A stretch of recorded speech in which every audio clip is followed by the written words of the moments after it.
मंद बांसुरी और मृदंग। धीरे धीरे। भक्तों, आज हम सुनेंगे उस दिव्य क्षण की कथा जब इस धरा पर प्रकट हुई स्वयं प्रेम और भक्ति की अधिष्ठात्री श्री कृष्ण की हिलादिनी शक्ति राधा रानी। ब्रह्मवैवर्त पुराण कहता है, कृष्ण और राधा दो नहीं हैं, वे एक ही तत्व के दो स्वरूप हैं। कृष्ण परब्रह्म हैं और राधा उनकी प्रेम शक्ति। वृषभान कीर्ति की तपस्या। बरसाना मंदिर का दृश्य। दीपक जलते हुए राजा रानी यमुना जी के तट पर ध्यान मग्न। बरसाना नगरी में राजा वृषभान और उनकी रानी कीर्ति देवी रहते थे। वे धर्मपरायण और दानी थे, परंतु संतानहीन थे। उन्होंने यमुना जी के तट पर बैठकर कठोर तपस्या की और प्रभु से प्रार्थना की, हे प्रभु, हमें वह संतान दें जो इस जगत को पवित्र कर दे। आकाश से पुष्प वृष्टि। ब्रह्मा जी प्रकट होते हैं। ब्रह्मा जी, राजन वृषभान, रानी कीर्ति, तुम्हारी तपस्या सफल हुई है। स्वयं भगवान की हिलादिनी शक्ति लक्ष्मी स्वरूपिणी तुम्हारे घर पुत्री रूप में प्रकट होंगी। उनका नाम होगा राधा।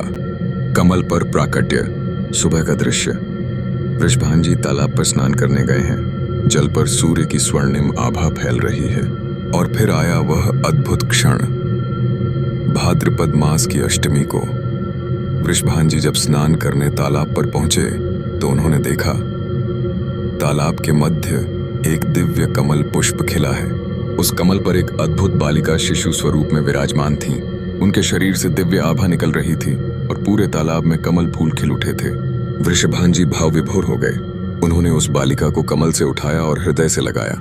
जब वे महल पहुंचे तो रानी कीर्ति ने शिशु को गोद में लिया और तभी आकाशवाणी हुई, हे वृषभान, हे कीर्ति, यह बालिका कोई साधारण नहीं, यह स्वयं श्री राधा है। चारों ओर हर्षोल्लास छा गया।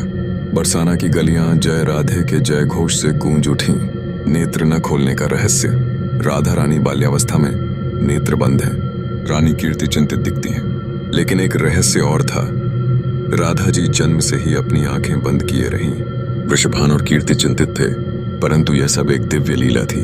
ब्रह्मवैवर्त पुराण कहता है, राधा रानी ने संकल्प लिया था कि वे अपने नेत्र तभी खोलेंगी जब उनके प्रियतम श्री कृष्ण इस धरा पर प्रकट होंगे। श्री कृष्ण का जन्म और राधा का नेत्रोद्घाटन। मथुरा कारागार। कृष्ण का जन्म। वसुदेव उन्हें गोकुल ले जा रहे हैं। नंद बाबा के आंगन में बधाइयां हो रही हैं। उधर मथुरा के कारागार में श्री कृष्ण का जन्म हुआ। जैसे ही नंद बाबा के घर बालक कृष्ण का दर्शन हुआ, उसी क्षण बरसाना में राधा रानी ने अपनी नेत्र खोली। उनकी आंखों की पहली दृष्टि मानो केवल कृष्ण के लिए ही थी। यह दर्शाता है कि राधा और कृष्ण एक दूसरे के बिना अधूरे हैं।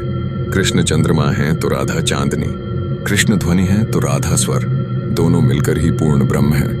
और बरसाना में आनंदोत्सव। बरसाना की गलियां, गोपियां नाच रही हैं, ढोल नगाड़े बज रहे हैं। राधा रानी की बाल्यावस्था का दृश्य।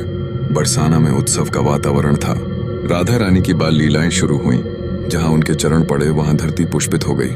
वृक्ष उनके स्पर्श से फल फूलों से भर गए।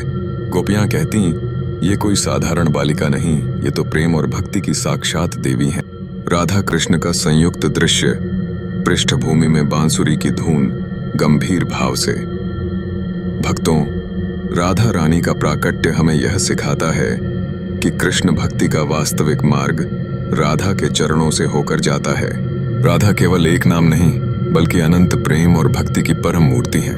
आज भी जब कोई राधे राधे पुकारता है तो स्वयं श्री कृष्ण उस नाम से आकर्षित होकर आ जाते हैं। मधुर कीर्तन, राधे राधे की गूंज। यदि आपको यह कथा पसंद आई हो तो लाइक, शेयर और सब्सक्राइब करना ना भूलें।